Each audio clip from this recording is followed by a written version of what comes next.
አብይ አህመድ አገዛዝ በኃይል ሞከረው ትጥቅ አስፈታሎ ብሎ ሰራዊት አዝምቶ ማየው ከሰማይ በድሮን ከምድር በዙ 23 በመድፍና በታንክ እሳት አዝንቦም ገፋበት ምንም ነገር የለም የሚሰበር ፋኖ እጅ የሚሰጥ አማራ ሊገኝ አልቻለም ሚሊሻ እጥፍ ደሞዝ ከፍሎ አዘመተ አድማ በታኝ በጥቅማ ጥቅም ደልሎም ማሰማራ የበተነውን ልዩ ኃይል ከየጓዳው ጠርቶ ጠመንጃ አስጣጥቆ ላከ አሁንም ትጥቅ የሚፈታ ሳይሆን የሚያስፈታ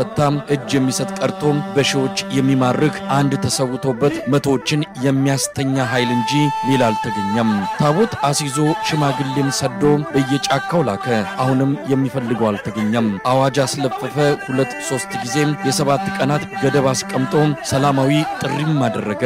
አሁንም ወፍ የለም ባለስልጣናቱን በቡድን ከፋፍሎ በ25 የአማራ ከተሞች ህዝብን ሲያወያዩ ዋለ ወይ ፍንክች የአማራ ህዝብ ላይ ጨርስ የጀመረው ትግል እንደሌለም ለ4 ኪሎ ገዢ መልእክት ተሰደደለት በዚህ ቢሞክር በዚያ ቢያስስ የሚሰበር አንገት ያጣው አብይ አህመድ የባዕዴን ሽማግሌዎችን ቄሶችንና ሼሆችን አዲስ አበባ ጠርቶ አስታርቆን ካሳም ቢሆን እንከፍላለን ሲል ተማጸነ ኃጢያቱን የሚሸፍንለት የመሰለውን ካባ ቢደርቡለት በደም በጨቀየው እጁ ስጦታ ቢያበረክቱለት በዱር በገደሉ ለሉናው የተሰማራውን ፋኖ የሚመልሰው ፈጽሞ ሊሆን አልቻለም